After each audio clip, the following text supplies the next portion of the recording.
Hello dear students. तो last time मैंने कहा था कि मैं आपसे 2 क्वेश्चन या 3 क्वेश्चन पूछूंगा। तो सबसे जो छोटा सम अभाज्य संख्या है वो क्या होती है? स्मॉलेस्ट इवन प्राइम नंबर क्या होता है?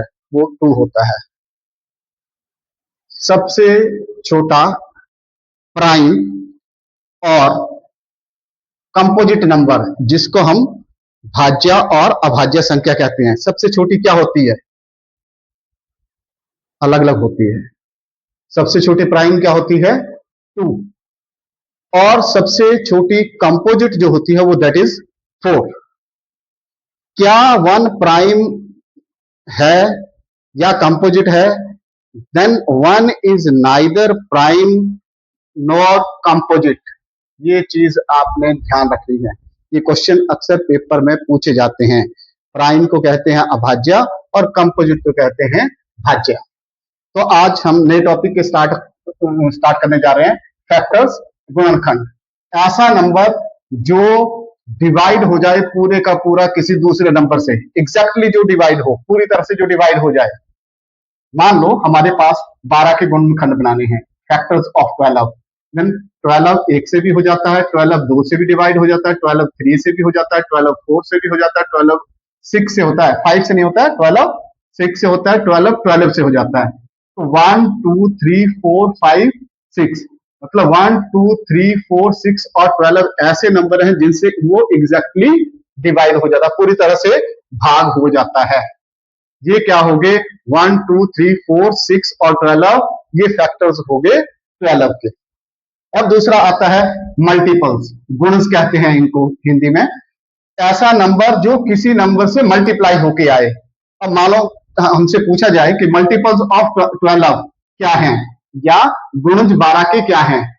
12 24 36 48, जैसे 12 का टेबल होता है उसी तरह से 12 24 36 48 60 एंड सो ऑन।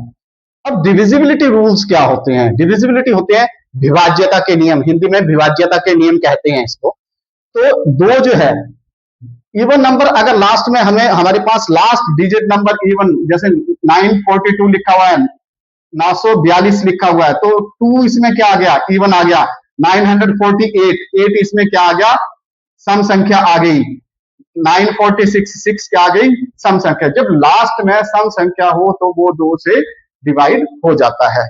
उसके बाद 3 के केस में आपको समझना पड़ेगा सम of digits divisible by 3।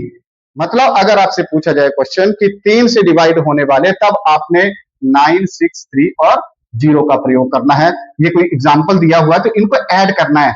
9 plus 6 plus 3 plus 0, और टोटल इसका कितना बन गया? 18। और आपको पता है 18 जो है वो 3 से डिवाइड हो जाता है। तो 2 का भी आपको समझ में आ गया, 3 का आ गया। बिल्कुल आसान है, सबको समझ करो और उसको 3 से डिवाइड करके चेकआउट कर लो। उसके बाद 4 का।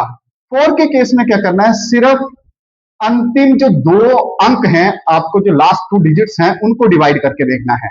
96 आ गया, 196 आपके पास को दिया हुआ है, क्या ये 4 से डिवाइड हो जाता है? आपने 96 देखना है कि ये डिवाइड होता है कि नहीं होता है। यस, हो जाता है, ये 24 से डिवाइड हो जाता है। 4 को करेंगे, 4 टू जा, अब देखो 96 है, 4 से करके देखेंगे तो हमारे पास क्या आ जाएगा? 4 टू जा 8, 1 4 4 जा 16, तो 24 आ गया। इसका मतलब ये डिविजिबल बाई 4 है।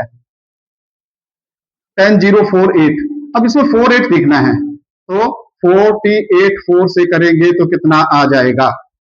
तो ये 12 आ जाएगा। इसका मतलब ये भी डिविजिबल है। ये आपको क्वेश्चन घर से करने के लिए दे दिया।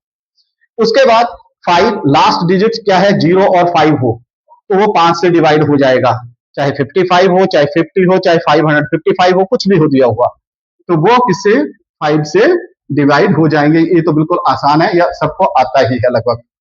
6 डिविजिबल बाई बोथ 2 एंड 3। यहां पे मान लो कि 912 दे रखा है, तो 2 क्या आ गया आपके पास? 2 तो हो गया इवन नंबर, ये 2 क्या हो गया? इवन नंबर हो गया। तो ये जो है वो क्लियर हो गया।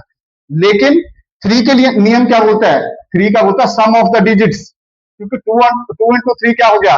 6 हो गया, तो 6 के लिए 2 इंटू 3 का फॉर्मूला चलेगा। तो 9 प्लस 1 प्लस 2, जैसे हमने इसके 1 प्लस 9 प्लस 6 किया था, सॉरी 9 प्लस 6 प्लस 3 प्लस 0 किया था, ऐसे ही 9 प्लस 1 प्लस 2 करना है आपने, 12 आ गया, और 12 किससे हो जाता है, 3 से डिवाइड हो जाता है। इसका मतलब ये जो 912 है वो 6 से भी डिवाइड हो जाएगा। थोड़ा सबसे अलग है वो 8 का, लास्ट 3 डिजिट्स डिविजिबल बाई 3। अब मान लो 2968 है, तो 2968 में 3 डिजिट क्या है, 9, 6 और 8, इसको डिवाइड करना है। 8 1 जा 8, 1 आ गया रिमाइंडर, शेष आ गया, तो ये 16 बन गया। 8 2 जा 16, 8 1 जा 8, तो 121। इसका मतलब क्या हुआ, ये जो है वो 8 से डिविजिबल, अगर 3 ये अंक लास्ट वाले 8 से डिवाइड हो जाते हैं, भाग हो जाते हैं, तो आप ये कह सकते हैं कि ये डिविजिबल है। अगर नहीं होता है तो 8 से नहीं होगा। ये ट्रिक्स है। सम ऑफ डिजिट्स डिविजिबल बाई 9। अब जो 3 का केस था वही 9 का केस है, इसमें भी सम करना है। 8 प्लस 5 प्लस 6 प्लस 8, तो ये इसको जब जो है वो हम, ये कोई हमारे पास नंबर दिया हुआ है और इसको हमने एड ऑन कर लिया, 8 प्लस 5 13 प्लस 6 19 प्लस 8 27, और 27 जो है वो 9 से क्या हो जाता है, डिवाइड हो जाता है। तो इसका मतलब ये भी आपका जो है वो क्लियर हो गया, 9 वाला भी। अब आ गया 10, सबसे आसान, लास्ट में 0 हुआ किसी भी डिजिट के साथ, किसी भी नंबर के साथ, तो लास्ट में अगर 0 आ रहा है तो वो 10 से डिवाइड हो जाएगा। 11 का थोड़ा सा टिपिकल है, क्या है, difference of alternative digit some divisible by 11। मान लो हमारे पास 2838 है, 2838 है, तो हमने क्या करना है, इसकी इवन पोजीशन देखनी है। अब देखो 1 2 3 और 4 पोजीशन है, तो इवन कौन सी है और ऑड कौन सी है। अब ऑड है 8 और 8, तो सम ऑफ ऑड, और उसके बाद इवन 3 और 2, तो 3 और 2, तो इनका हमने ऐड कर दिया। सम ऑफ ऑड कितना आ गया, 8 plus 8 minus sum of even 3 plus 2, difference निकाल दिया, 11 आ गया, 16 माइनस 5 का, तो ये जो है वो ये 11 जो है वो ये 11 से डिवाइड हो जाता है। लास्ट आ गया डिविजिबल बाई 3 एंड 4, मतलब 4 3 से क्या होते हैं, 12 होते हैं। 4 का रूल लगा लो, 4 का रूल क्या कहता है, 4 का कहता है कि लास्ट 2 डिजिट्स देखने हैं हमने। 144 अगर एग्जांपल है तो 44 लास्ट 2 डिजिट्स आगे, ये 2 डिजिट आगे 44, तो इसका क्या मतलब हुआ, 44 4 से डिवाइड हो जाता है, किससे जाता है, 11 से। 4 1 जा 4, 4 1 जा 4। दूसरा रूल क्या कहता है, 3 वाला, 3 में क्या कहते हैं, तीनों को जमा कर दो, 1 प्लस 4 प्लस 4, 144, 1 प्लस 4 प्लस 4, ये 9 बन गया, और 9 किससे डिवाइड हो जाता है, 3 से डिवाइड हो जाता है। इसका मतलब ये जो है वो 144 12 से डिवाइड हो जाता है। इस तरह से आपको समझना है। आज के लिए इतना ही, नेक्स्ट टाइम 2 क्वेश्चन जरूर पूछूंगा। Okay bye.